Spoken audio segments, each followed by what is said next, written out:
के समक्ष महान नेता मुलायम सिंह यादव के जीवन कथा के बारे में कुछ बताना चाहता हूँ। 22 नवंबर 1939 को एक छोटे से गांव सैफई, जो कि इटावा जिला का है, उसमें एक महान नेता ने जन्म लिया, जिनके पिता का नाम सुगर सिंह और माता का नाम मूर्ति देवी था।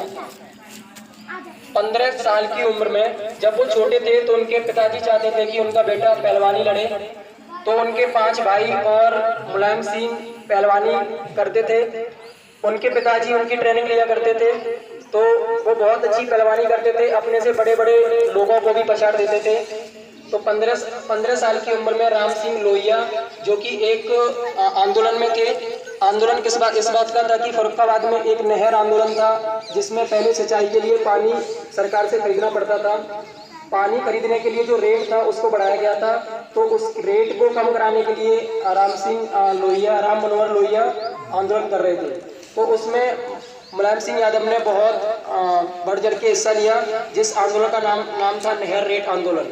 तो 15 साल की उम्र में मुलायम सिंह को और उनके कुछ नेताओं को जेल में जाना पड़ा था। जेल से लौटने के बाद जब अपने गांव में आए थे तो ग्राम वासियों ने उनका बहुत अच्छे से स्वागत किया था। फिर उनको थोड़ा सा पॉलिटिक्स में इंटरेस्ट आया और वो पॉलिटिक्स में जाना शुरू कर दिए। जब भी आंदोलन हुआ करते थे तो वो जाया करते थे और साथ बाई साथ पहलवानी भी करते थे। और उनकी छोटी उम्र में मालती देवी के साथ शादी हो गई थी। घर का खर्चा चलाने के लिए उन्होंने पढ़ाना भी शुरू कर दिया था। तो जैन इंटर कॉलेज में वो पढ़ाया करते थे बच्चों को इंग्लिश। उसके बाद पहलवानी भी करते थे, जिससे कि लोग उन्हें पहलवान, अध्यापक और नेताजी के नाम से जानते थे।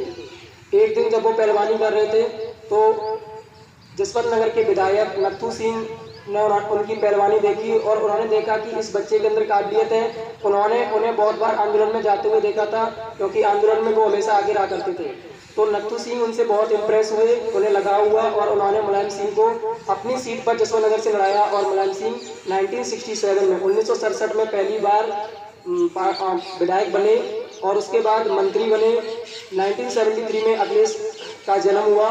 उसके बाद नत्थू सिंह की डेथ हो गई। उसके बाद वो बीकेडी भारतीय क्रांति दल में आए और चौधरी चरण सिंह के नेतृत्व में उन्होंने काम किया। चौधरी चरण सिंह मुलायम सिंह को बहुत चाहते थे। चौधरी चरण सिंह की डेथ के बाद उनका बेटा, जो कि विदेशों में पढ़ाई कर रहा था, जिसका नाम था अजीत सिंह, वो जब लौट के आए तो वो अपने पिता का वारिस बनना चाहते थे। लेकिन सभी जनता और जितने भी विधायक थे वो चाहते थे कि मुलायम सिंह उनकी पार्टी को संभालें। तो इसके पीछे थोड़ा सा अपोज हुआ और उसके बाद 1989 में इलेक्शन हुए, जिसमें कि बीकेडी जीती।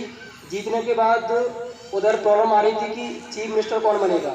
तो जो भी विधायक थे उन्होंने मुलायम सिंह को सपोर्ट किया। विधायकों के सपोर्ट से मुलायम सिंह पहली बार मुख्यमंत्री बने 1989 में। उसके बाद वो 1989 से लेकर 1991 तक मुख्यमंत्री रहे। 1991 में अयोध्या के बाबरी मस्जिद पर कुछ दंगा प्रसाद हुआ था, जिसकी वजह से उनकी सरकार को डाउन करना पड़ा था। तो 1991 में फिर चौधरी चरण सिंह मुख्यमंत्री बने। 1991 से लेकर 1993 तक चौधरी चरण सिंह मुख्यमंत्री रहे। कल्याण सिंह 1991 तक कल्याण सिंह मुख्यमंत्री रहे। 1992 में जब मुलायम सिंह को लगा कि अजीत सिंह उनके साथ नहीं है, तो उन्होंने सोचा कि मैं अलग से पार्टी बनाऊं। तो उन्होंने अपनी पार्टी 1992 में समाजवादी पार्टी बनाई और इसका चुनाव चिन्ह साइकिल रखा। उन्होंने समाजवादी पार्टी का प्रचार साइकिल से चल कर गांव में लोगों से मिल कर किया। एक साल के अंदर 1992 में पार्टी बनाई और 1993 में जो इलेक्शन हुए उसमें मुलायम सिंह फिर से मुख्यमंत्री बने। ये बहुत बड़ी बात थी कि एक साल के अंदर पार्टी बनाकर कोई इंसान मुख्यमंत्री बन सकता है। 1993 से लेकर 1995 तक उन्होंने मुख्यमंत्री का कार्यकाल संभाला। 1995 में उनकी सरकार गई तो 1996 में फिर से वो एमएलए की सीट जीते और वो डिफेंस मिनिस्टर बने, रक्षा मंत्री बने। रक्षा मंत्री जब वो थे तो उस टाइम एक कानून हुआ करता था कि जो भी सैनिक मरता है उसकी सिर्फ वर्दी आया करती थी घर पर। उन्होंने लोगों की भावनाओं को समझते हुए इस कानून को बदला और वर्दी की जगह उनका पूरा शरीर तिरंगे में लिपट कर घर पे आने लगा। ये मुलायम सिंह द्वारा ये शुरुआत की गई थी, जो कि बहुत बड़ी बात थी। और सबसे बड़ी बात यह थी कि आजकल के जो नेता होते हैं छोटा सा काम करके उसको अपने चुनाव का मुद्दा बनाते हैं, लेकिन कभी भी मुलायम सिंह ने इस चीज का मुद्दा नहीं बनाया कि उनकी वजह से सैनिक की बॉडी आती है। वो जो काम करते थे वो सिर्फ एक सामाजिक काम था, उन्होंने कभी उस काम का चुनाव के लिए मुद्दा नहीं बनाया।